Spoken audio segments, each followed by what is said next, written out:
자, 오늘 말씀 제목, 하나님께서 우리에게 주시는 이 말씀, 내려가는 길에서 믿음을 잃지 마라. 내려가는 길. 이제까지 우리가 다윗의 삶 전반부를 같이 봤습니다. 양치기로서 그의 소년 시절부터 어떻게 한 나라의 왕의 사위까지 되었는지 올라가는 길만 우리가 같이 봤어요. 올라가는 길.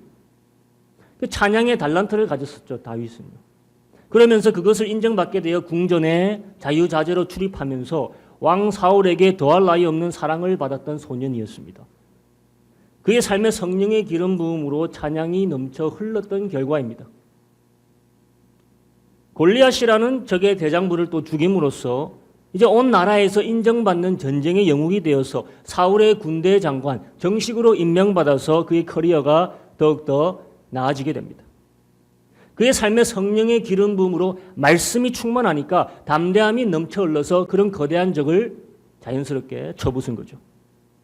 또한 모든 사울의 가족들, 신하들, 유다 백성들, 온 이스라엘 백성들에게 사랑받고 인정받는 공인이 되어가는 모습을 같이 보았습니다.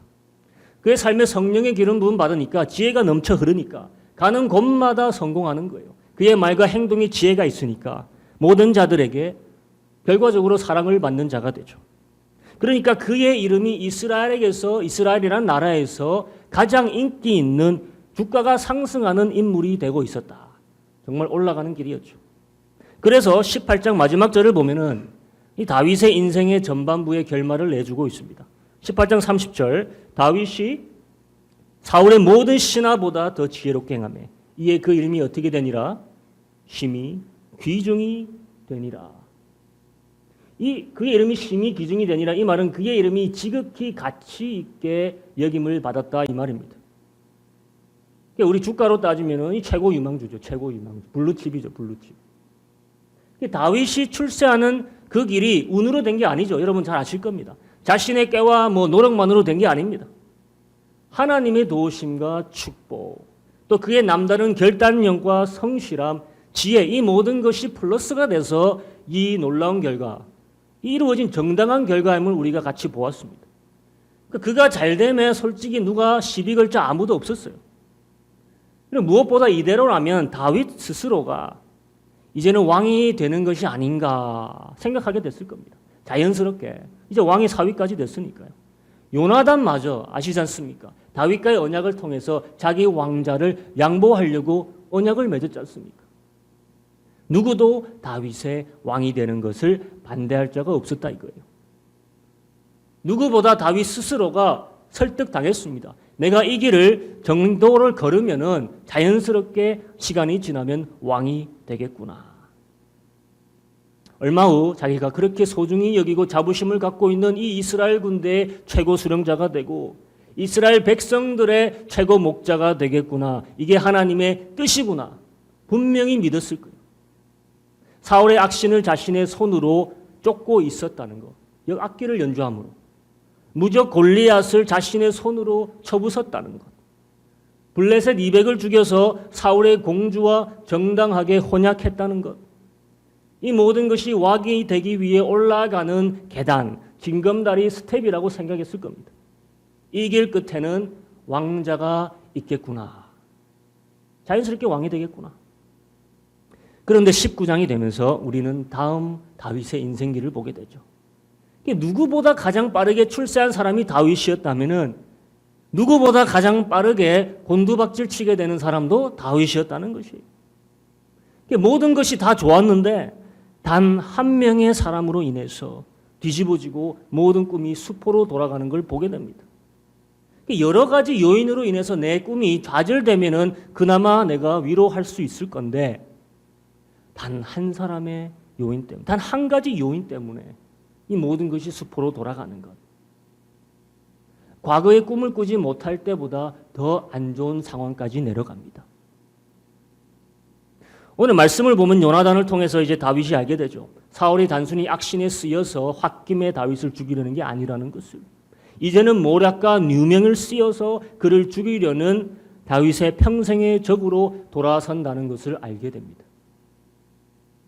여러분, 사울은 다윗에게 있어서 골리앗보다 훨씬 더 어려운 적입니다. 골리앗은 하나님의 말씀으로 나가서 대항해서 쳐부수면 되는 적이었어요. 하지만 사울은 말씀으로 대항해서 쳐부술 수 있는 적이 아닙니다. 하나님의 말씀을 붙잡는 자라면 그를 죽이는 게 아니라 그가 뉘우치고 회개할 수 있도록 끝까지 인내하고 기다려야 하는 적이에요. 우리 삶에 그런 적이 훨씬 더 힘들고 괴롭습니다. 사울은 남이 아니잖아요. 자신의 장인입니다. 자신의 가장 사랑하는 친구의 아버지입니다. 그는 누구보다도 자신을 기름 부은 사무엘이 먼저 성령으로 기름 부었던 이스라엘의 첫째 왕이에요. 다윗은 이 사울에 대해 대항하여 싸울 만한 옵션이 없습니다. 그래서 다윗에게 남아있는 유일한 방도가 뭡니까? 그저 도망치는 거예요. 피해자로서.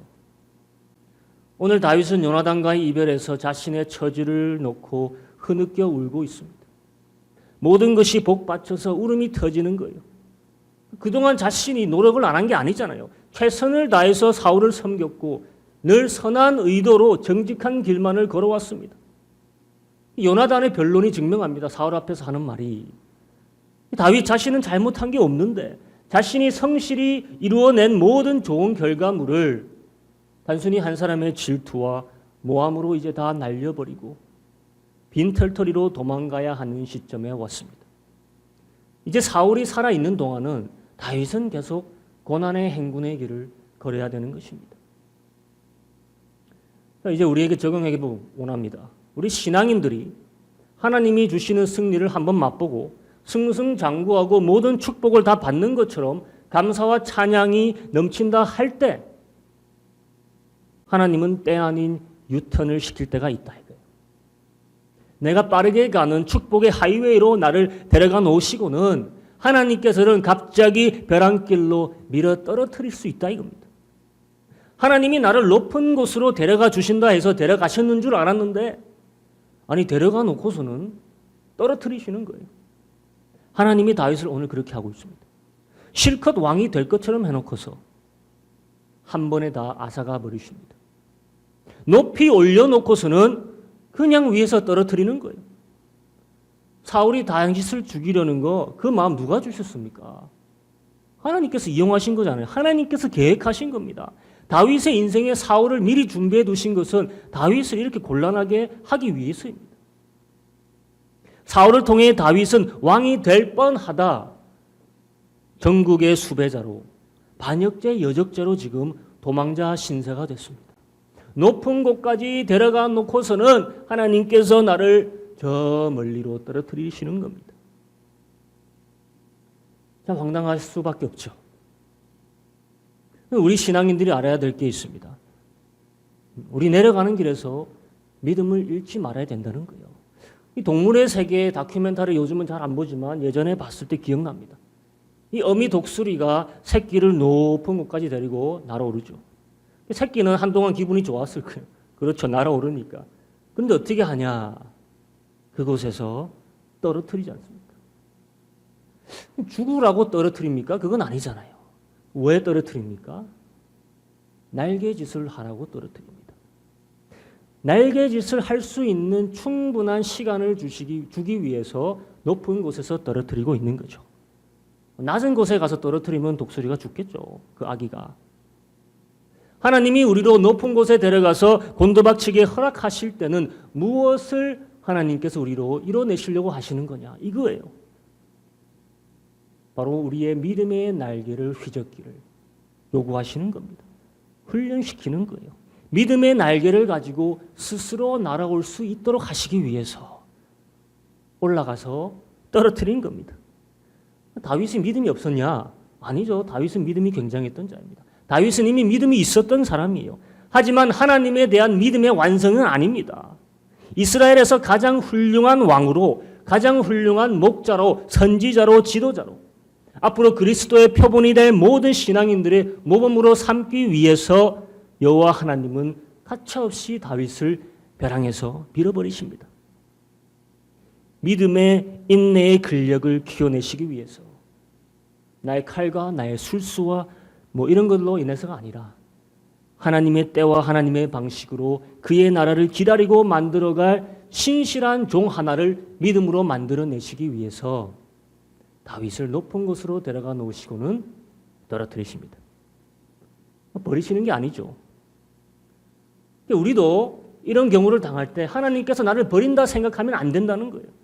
믿음으로 내가 솟아오르는 두 날개짓을 할 수 있도록 날 가르치시는 그 과정입니다. 그래서 우리가 알아야 될 것은 내려가는 길에서 믿음을 잃지 말라는 거예요. 그런데 오늘 다윗의 믿음이 가차없이 흔들리고 있습니다.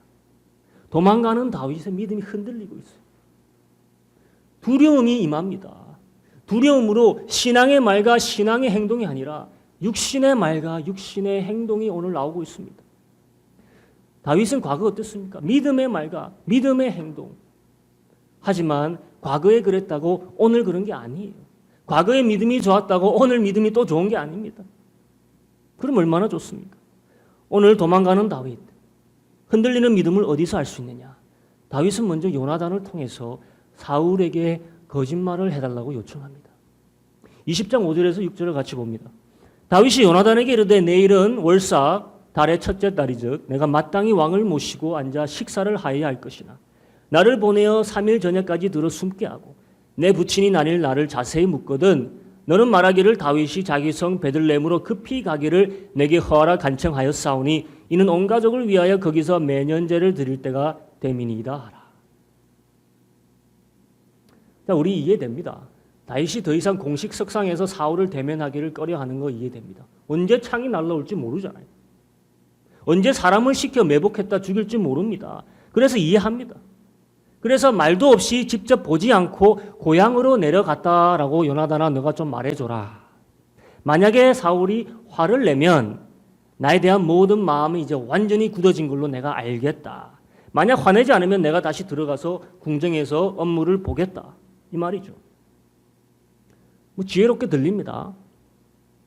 하지만 이게 다윗에게서 나온 이 하늘의 주제인지 세상적인 머리인지 우리가 정확하게 여기서 판단할 수는 없어요. 분명한 것은 두려움으로 인해서 사울을 대면하기 싫어서 거짓으로 요나단에게 말하라고 요청하는 겁니다.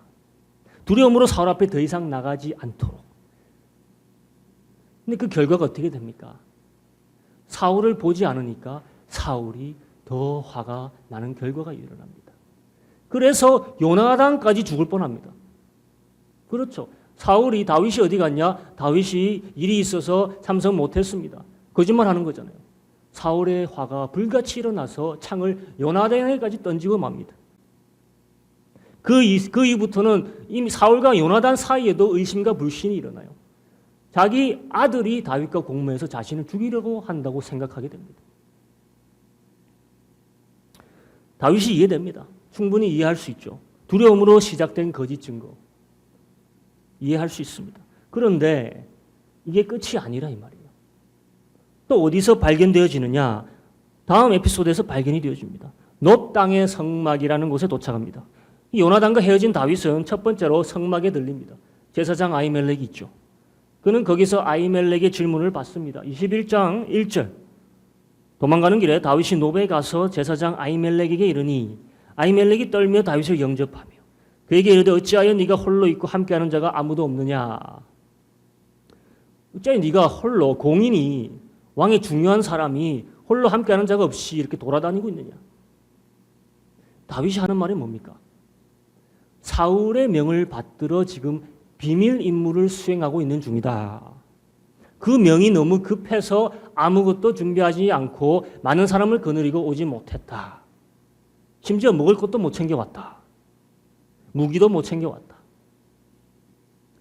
사울의 공식 임무를 수행하고 있는 행색을 함으로써 아히멜렉에게 자신이 필요한 것을 요구하고 있죠. 먹을 것을 먼저 요구합니다. 제사장들만이 먹을 수 있는 떡이 남았습니다. 그것을 낼름 받죠. 또한 뭘 요구합니까? 무기를 요구합니다. 그런데 마침 골리앗의 칼이 거기 있는 거예요. 예전에 자기가 썼던 그것을 가져갑니다. 이 모든 장면을 근데 누가 봤느냐? 사울의 양치는 자의 관리자 에돔 사람 에서의 후예죠.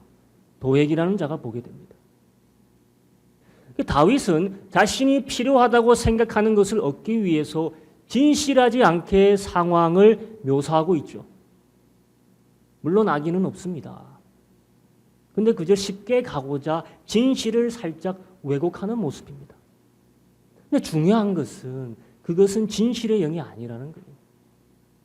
거짓의 영이 지금 다윗이 이게 영향을 받고 있다는 것입니다. 왜냐? 믿음이 흔들리고 두려움이 임하니까 거짓을 의지하는 겁니다. 이거 세상적인 방법이죠. 하나님의 영으로 충만한 자는 순간의 위기를 넘기기 위해 진실을 왜곡하지 않습니다. 대신 진실을 설득하는 쪽을 택하죠. 다윗은 진실을 왜곡하는 것을 택합니다. 만약 다윗이 진실되게 자신이 사울에게서 도망치고 있다 얘기했으면 아히멜렉에게서 원하는 것을 못 얻을 수 있습니다. 떡 못 얻을 수 있어요. 근데 자신이 원하는 것이 떡이었다면 그 떡을 하나님이 다른 곳에서 마련해 주시지 않겠습니까? 사울이 처음 왕이 되자마자 하나님께서 마련해 주신 게 뭐죠? 지나가는 길에 행인들이 걸어와서 사울에게 그냥 떡 2덩이를 주는 겁니다. 아무런 대가 없이 사울이 왕이 되자마자 떡을 받았어요. 다윗이라고 이런 일이 안 일어나겠습니까? 배고프면 하나님께서 먹여주지 않겠습니까? 다윗은 진실을 왜곡하는 것을 택합니다. 또한 다윗이 지금 자신을 지키기 위해서 정말 칼이 필요한 겁니까? 그래서 칼이 자신에게 있으면 정말 안전한 겁니까? 칼 하나로 사울의 군대를 자기가 막을 수 있습니까? 그저 두려움에서 조그만 안심을 칼을 소유하면서 찾고 있습니다. 하나님이 자신의 길 지켜주심을 확실히 믿고 나가고 있다면 하나님이 칼을 가지게 하시길 원한다면 당당하게 요구할 수 있습니다. 거짓 없이. 그걸 위해서 거짓말할 필요 없어요. 지금 다윗은 그 누구 앞에서도 아니라 누구 앞에 서서 얘기하고 있습니까? 하나님의 대제사장 앞에서 얘기하고 있습니다. 지금 다윗은 어디에 서서 얘기하고 있습니까? 그 어느 곳보다도 하나님의 성막의 성막 안에서 얘기하고 있습니다. 또 보통 밥을 먹는 게 아니에요. 하나님의 거룩한 떡을 받아 먹고 있습니다. 누구보다도 다윗은 이곳에서 이렇게 거짓되게 행동하면 안 된다는 것을 알아야 합니다. 다른 곳이면 몰라도 하나님의 처소에서 하나님의 제사장 앞에서 그 빵을 먹는 자가 이렇게 하면 되겠습니까? 그래서 제사장이 한번 기회를 준 겁니다. 묻습니다. 너가 부정하냐? 너와 너의 소년들이 여자를 가까이지 않았다면 괜찮다. 부정하지 아니하면 괜찮다. 다윗은 여자로서는 부정하지 않다라고 했지만 사실 마음이 부정했던 것입니다. 먹을 자격이 안 됐습니다. 도망자의 길에서 다윗은 지금 믿음을 잃고 있기에 두려워하고 있기 때문에 육신적으로 행동하는 모습을 보이고 있습니다. 만약 다윗이 진실되게 자신이 사울로부터 도망치고 있다라고 말했으면 아히멜렉은 적어도 후에 자신의 살 길을 마련할 수 있었을 거예요. 하지만 다윗의 거짓말을 그대로 믿었기 때문에 도액이라는 자 앞에서 자신의 의도와 상관없이 다윗을 지금 도와주고 있는 꼴이 된 겁니다. 이 일로 인하여서 아히멜렉과 그 집안이 어떻게 됩니까? 22장을 보면 아히멜렉과 그의 온 집안이 다윗과 공모하여 사울을 대항했다는 누명을 덮으시고 모두 다 죽음을 맞게 되죠. 한번 보게 됩니다.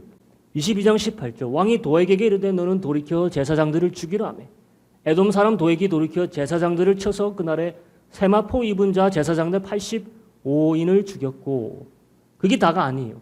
제사장들의 성읍 노베 남녀와 아이들과 젖 먹는 자들과 소와 나귀와 양을 칼로 쳤더라. 엄청난 재앙이죠. 사울 참 희한한 사람이죠. 아니 예전에 하나님이 아말렉 족속을 칠 때 이렇게 하라고 했는데 그때는 그렇게 못하더니 하나님이 기름 부은 제사장들과 그의 가족들과 그의 모든 성읍 사람들을 남녀노소 구분 없이 다 죽이는 겁니다. 사울이 버림받을 만한 사람이라는 거 이제 보입니다. 물론 이게 하나님께서 엘리에게 선포하셨던 심판의 결과일 수 있습니다. 다 엘리의 후손들이거든요. 그렇지만 다윗 스스로가 인정하고 있습니다. 22장 22절을 보면 인정합니다. 다윗이 아비아달에게 이르되 그날에 에돔 사람 도액이 거기 있기로 그가 반드시 사울에게 고할 줄 내가 알았노라. 네 아비 집의 모든 사람 죽은 것은 누구의 연고로다? 나의 연고로다. 다윗은 자신의 실수로 아비아달 빼고는 다 죽게 되는 결과를 불러오는 것입니다. 유태인들의 해석으로는 다윗이 이 실수로 인해서 훗날 다윗의 모든 왕손들도 그 누굽니까? 그 여왕 아비아달인가? 아달리아라는 그 여왕 요아스 빼고는 다 죽게 되잖아요. 그렇게 해석하고 있습니다. 다윗의 후손들도 그렇게 한 사람 빼고는 다 죽게 되는 거예요. 다윗이 왜 이런 실수를 했는지 다시 봐야 됩니다. 두려움 때문이라는 거예요. 올라가는 여정에서는 담대함과 믿음이 막 솟구쳐 오를 겁니다. 아무리 거대한 적을 만나도 올라가는 길에서는 내가 믿음 붙잡고 담대하게 나갈 수 있습니다. 근데 내려가는 길, 떨어지는 길에서는 이미 하나님께서 손을 놔버린 것 같은 느낌이 들기 때문에 지금 내가 가는 길에 확신이 없는 거예요. 믿음이 약해지니까 바로 사람 냄새가 나기 시작하죠. 육신의 방법이 영적인 방법을 앞지르고 있습니다. 거짓이 진실을 포장하게 됩니다. 이제 한 번 더 다윗의 믿음이 이 내리막길에서 흔들리고 있음을 어떻게 볼 수 있느냐? 다음 에피소드에서도 볼 수 있습니다. 사울에 대한 두려움이 얼마나 극심했던지 어떤 생각을 하느냐? 블레셋 사람 골리앗, 곧 다윗이 자신의 손으로 죽인 골리앗의 지방으로 가서 피난처를 구합니다. 가드 왕 아기스에게로 가서 자신을 지켜달라고 사정하러 가는 겁니다. 21장 10절을 같이 봅니다. 그날에 다윗이 사울을 두려워하여 일어나 도망하여 가드 왕 아기스에게로 가니 아기스의 신하들이 아기스에게 고하되 이는 그 땅의 왕 다윗이 아니니까 무리가 춤추며 이 사람이 이를 장화하여 가로되 사울의 죽인 자는 천천히요 다윗은 만만이로도 하지 아니하였나이까 한지라. 다윗이 이 말을 그 마음에 두고 가드 왕 아기스를 심히 두려워하여. 골리앗은 가드 출신입니다. 아니 골리앗을 죽여놓고서 골리앗의 칼을 들고 골리앗의 동네에 가서 자신을 받아들여 달라고 할 만큼 지금 다윗은 제대로 생각이 안 됩니다. 지금 다윗은 지금 이스라엘 그 어디에서도 마음의 안식을 찾지 못하고 있기 때문에 심지어 가드라는 동네에 가서 안식처를 찾고 있는 겁니다. 그 정도로 두려워했다는 거예요. 그러니 상식 밖의 행동을 하게 되죠. 가드 왕에게 가서 자신을 받아들여 달라고 합니다. 그런데 그 신하들이 다윗을 알아보죠. 그러니까 또 다윗의 마음이 어떻게 됐다? 심히 두려웠다. 그 용맹하던 다윗이 여기서도 두려워하고 저기서도 두려워하고 두려움으로 이제는 가득 차서 연기까지 하게 됩니다. 최고의 연기를 하게 되죠. 할리우드 상 받을 만한 연기를 하게 됩니다. 어떤 연기입니까? 미친 사람 연기하는 거죠. 침을 흘리면서 그 문짝에서 비비면서. 굳이 성경은 적나라하게 다윗의 이 연기 모습을 적나라하게 표현해주고 있습니다. 물론 이런 순간에 이것도 하나님께서 주신 지혜라고 볼 수 있습니다. 시편에 보면 이때를 생각하면서 다윗이 적은 시가 있어요. 감사하다고. 그런데 문제는 왜 그런 위기의 상황까지 갔느냐 이 말입니다. 그런 미치광이 짓을 해서야 살아남을 수 있는 이 본전도 못 벗는 상황으로 왜 다윗이 스스로 가냐 이거예요. 두려움이라는 것이. 내려가는 길, 떨어지는 길에서 내가 믿음을 지키지 못하면은 이 부끄러운 모습으로 바뀌어버립니다. 부끄러운 모습으로 건진받습니다. 이렇게라도 건진받는 것이 감사하지만 부끄러운 건짐이라는 것입니다. 믿음이 내 뼈에서 다 나가니까 칼슘이 뼈에서 빠지듯이 믿음이 빠져나가니까 이 제대로 설 수가 없는 거예요. 허리가 휘는 겁니다. 다리가 오들거리는 거예요. 어디를 가든지 살기 위해서 부끄러운 모습을 감수하고 있는 모습이에요. 하늘의 지혜를 동원하지 못하고 있습니다. 자, 이제까지 내려가는 다윗의 길을 보았습니다. 그의 식량이 바닥이 난 모습이죠. 그의 무기가 바닥이 난 모습입니다. 그리고 그의 지혜도 바닥이 난 모습이에요. 하나님의 나라 이스라엘의 왕이 될 자가 적군의 성문에서 지금 자신의 안전을 위해서 구걸하고 있는 거렁뱅이 모습이에요. 침을 흘리며 미치광이 행세를 하여 목숨을 부지할 수 있는 상황까지 내려갔다는 것입니다.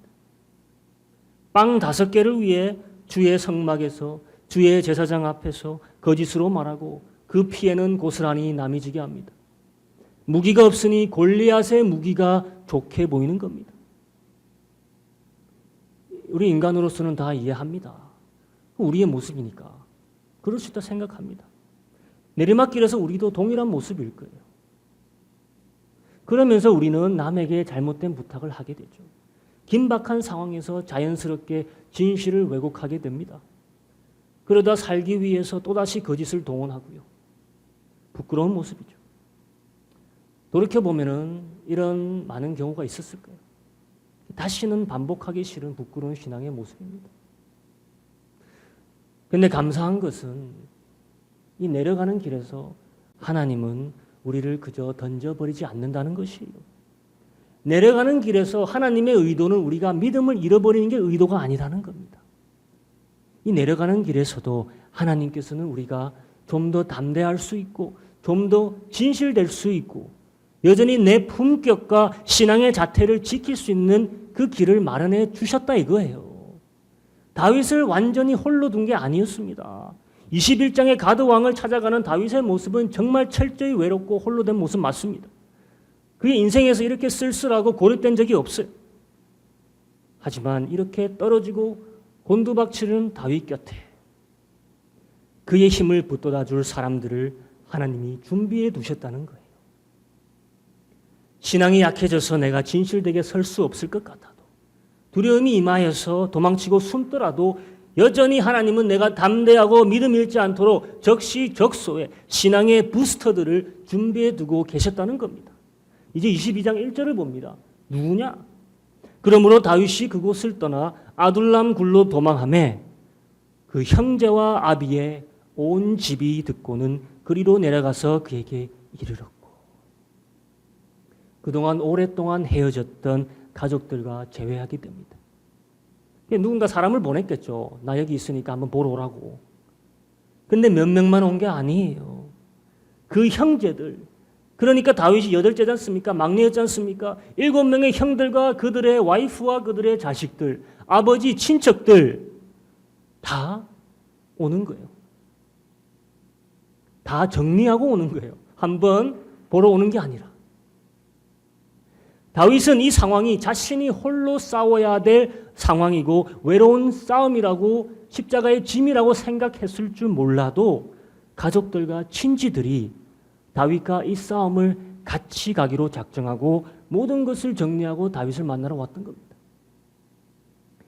더 이상 사울은 다윗 혼자의 적이 아니라 다윗 온 집안의 적으로서 한 배를 같이 타게 되는 거예요. 예전에 서로를 질투하고 예전에 시기하고 이해하지 못하고 시기했던 형들과 동생들의 관계가 이제는 아니라는 겁니다. 아둔람 굴러와서 다윗과 함께 하길 작정했다는 것은 한 배를 같이 타고 가는 동행자가 되기로 작정했다는 거예요. 하나님은 우리가 곤두박질 칠 때 나와 어려움을 같이 할 동행자를 붙여주십니다. 그게 한 사람이든 여러 사람이든 내가 십자가의 무게를 홀로 감당하지 못할 때 누군가 그 십자가를 같이 지어줄 자를 보내주신다는 거예요. 이게 주님의 사랑이자 우리의 믿음을 보호하시는 하나님의 은혜라는 거예요. 또한 누구를 붙여줍니까? 2절을 봅니다. 환난당한 모든 자와 빚진 자와 마음이 원통한 자가 그에게로 모였고 그는 그 장관이 되었는데 그와 함께한 자가 몇 명? 400명이 되었다. 조금 있으면 600명이 됩니다. 조금 있으면 더 많아져요. 기존의 사회에 불만을 품는 자, 억울한 자, 빚진 자 다 다윗에게 오는 겁니다. 다윗과 함께 이제 동고동락하려고 오는 거예요. 그와 함께 미래를 세우려고 오는 거예요. 다윗 안에서 새로운 왕국을 보고 오는 겁니다. 지금은 도망자이고 지금은 수배자이지만은 그들은 하나같이 다윗에게서 왕국을, 새로운 미래의 왕국을 보고 오는 거예요. 새로운 시대를 보고 지금의 현재를 같이 인내하려고 오는 겁니다. 다윗은 그들의 우두머리가 됩니다. 400. 이 400이라는 숫자에서 다윗이 힘을 얻고 믿음을 회복했다고 생각지는 않습니다. 이 400이라는 사람들의 뭐가 됐다고 오늘 성경이 얘기합니까? 지도자가 됐다고 얘기합니다. 이 400이라는 사람들의 지도자가 됨으로써 400을 이끌어야 될 사명감과 의무감이 생기게 됐다는 거예요. 그러면서 다시 다윗은 자신의 지도자의 면모를 회복하게 되는 겁니다. 부모님이 왔을 때 다윗은 모압 왕에게 당당히 가서 요청하지 않습니까? 책임져야 될 식구와 책임져야 될 동료가 생기니까 그에게 오히려 힘이 생기는 거예요. 하나님은 우리의 내리막길에서 내가 책임져야 될 자들을 오히려 붙여주십니다. 내게 부담 주시기 위해서가 아니라 내가 딛고 일어설 수 있도록 지도자의 불길을 다시 붙여주십니다. 내가 내려가는 길에서라도 누군가의 케어테이커로서 돌봄으로서 세워주신다는 거예요. 또한 다윗에게 위로가 되는 게 뭡니까? 내려가는 그가 다시 믿음 회복하도록 누굴 보내주십니까? 22장 5절을 봅니다. 선지자 갓이 다윗에게 이르되 요새에 이르지 말고 떠나 유다 땅으로 들어가라. 다윗이 떠나 헤레스 풀에 이르니라. 이제는 하나님께서 선지자도 보내주십니다. 자, 이쯤 되면 다윗은 이제 이 고난의 길이 자신이 가야 될 어쩔 수 없는 하나님의 계획이라는 것을 인정할 수밖에 없죠. 근데 모압 땅이 아니라 사울이 왔다 갔다 하는 유다 땅으로 다시 돌아가라고 하나님께서 선지자를 통해 얘기합니다. 물론 두려운 일이죠. 사울의 영향이 미치는 곳으로 다시 들어가라는 것은 상식에 어긋나는 일입니다. 보통 사람이 얘기하면 안 갔겠지만은 지금 하나님께서 선지자를 보내서 얘기하고 있는 거예요. 가만 들어보니 이 말이죠. 다시 이스라엘로 들어가서 도망자 신세를 다시 시작해라 이 말입니다. 모압 땅에 있으면 안 도망 다녀도 되는데 하나님은 다윗이 도망치는 삶을 더 채우라고 요구하시는 거예요. 다윗은 잔말 않고 들어갑니다. 유다 땅으로 갑니다. 두려움을 이제 극복하는 모습을 우리가 보게 되죠. 하나님의 말씀이 자신에게 떨어졌잖아요. 우리의 내려가는 길에서도 하나님께서는 분명히 말씀을 하고 계시다는 겁니다.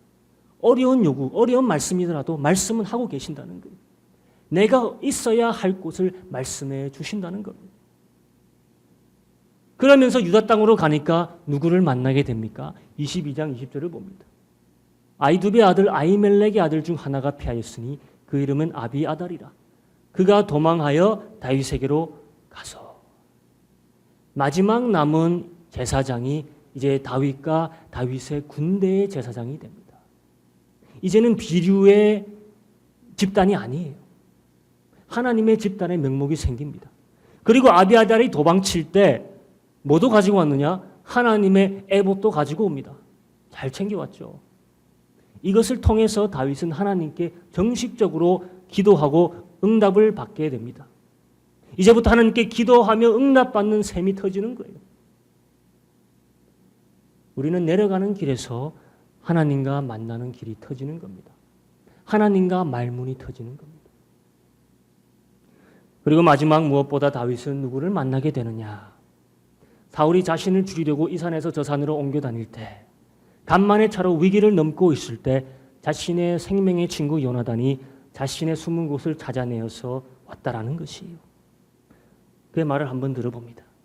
16절 사울의 아들 요나단이 일어나 수풀에 들어가서 다윗에게 이르러 하나님을 힘있게 의지하게 하였는데 요나단이 그에게 이르기를 두려워 말라. 내 붙인 사울의 손이 네게 미치지 못할 것이요 너는 이스라엘 왕이 되고 나는 네 다음이 될 것을 내 붙인 사울도 안다. 두 사람이 여호와 앞에서 언약하고 다윗은 수풀에 거하고 요나단은 자기 집으로 돌아가니라. 요나단이 찾아와서 하는 게 뭡니까? 믿음의 불을 다시 살려주는 겁니다. 다윗의 믿음을 살려주는 거예요. 내리막길에서 믿음이 새하여질 때 요나단은 찾아와서 그저 그의 기분을 공감해주고 있었던 게 아닙니다. 그를 이해하려고 하는 게 아니에요. 16절에 그로 하나님을 힘있게 의지하게 도왔다. 무엇으로? 말씀으로, 신앙으로. 하나님의 뜻이 무엇인지를 다시 한번 상기시켜 줌으로써 믿음의 불씨를 살려주는 겁니다. 오늘 요나단은 심지어 자신의 아버지 사울마저도 다윗이 왕이 될 것을 안다라고 말해줍니다. 이 요나단의 말이 얼마나 위로가 됐을까요? 조금만 더 인내해. 이건 너에게 하나님이 주시는 연단의 기간이다. 하나님이 너를 절대로 적의 속에 붙이지 않으실 거다. 다윗이 내려가는 내리막길에서 그가 만나는 모든 사람들이 바로 이 말을 해주고 있었습니다. 다윗, 하나님께서 너를 너의 적에게 절대로 붙이지 아니할 거다. 다윗의 형제들과 그의 부모님이 다윗과 함께 거하려고 왔을 때는 그들도 이 사실을 믿었기 때문이에요. 절대로 하나님께서 다윗을 적의 손에 붙이지 아니할 거다 믿었기 때문에 왔죠. 억울함 당하고 원통한 자들이 왜 다윗과 함께 고난받기를 요청하고 옵니까? 그들은 다윗을 통해서 하나님이 결국 그 나라를 세우실 것을 믿었기 때문에 온 거예요. 선지자 갓이 찾아와서 다시 다윗에게 사울이 위협이 도사리고 있는 유다 땅으로 가라고 했을 때는 절대로 사울에게 안 붙잡힐 거 아니까 가라고 한 겁니다.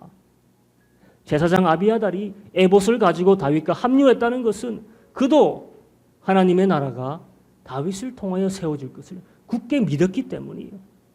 요나단과 사울마저 다윗이 하나님의 선택하신 자, 하나님이 함께 하시는 자라는 것 사울마저도 믿었다는 겁니다. 이 모든 증인들의 증언과 그들의 행동을 보여줌으로써 하나님은 다윗의 믿음을 부스트 올려주고 있는 거예요. 다윗 스스로만 제대로 믿으면 되는 겁니다. 다윗 스스로만 이 내려가는 길에서 굳건히 믿으면 된다는 거예요. 그러면 진실할 수 있는 겁니다. 그러면 당당할 수 있는 거예요. 세상의 무기에 더 이상 의존하지 않아도 된다는 것입니다. 우리가 내려가는 길 이렇게 하나님은 적시적소에 우리의 세지는 믿음을 붙잡아 주시고 다시 부스트해 줄 사람들과 말씀들과 기도들의 응답을 준비해 두고 계시다는 겁니다. 이 시간 말씀 묵상하시면서 한번 기도하기 원합니다. 우리의 입에서 거짓의 말들이 튀어나올 때는 믿음이 약해졌다는 것입니다. 우리의 손에서 세상의 것들을 움켜쥐려고 한다는 것은 이미 믿음이 약해졌다는 겁니다. 두려움이 내 안에 임하고 있다면 믿음이 약해졌다는 거예요. 올라가는 길에서 우리가 으쌰으쌰 하나님 믿습니다 할 수 있겠지만 내려가는 길에서 우리의 믿음은 쇠할 수밖에 없습니다. 그럴 때 우리는 서로에게 믿음의 부스터가 되어야 됩니다. 서로에게 형제가 되어야 되고 같이 거해주는 가족이 되어줘야 되고 동행자가 되어줘야 됩니다. 오늘 이거 위해서 같이 기도하기 원합니다. 내 삶에서 두려움이 다시 임하려고 할 때 내 삶에서 내려막 길에서조차 우리가 하나님을 믿는 믿음 잃지 않게 하려고 같이 기도합니다.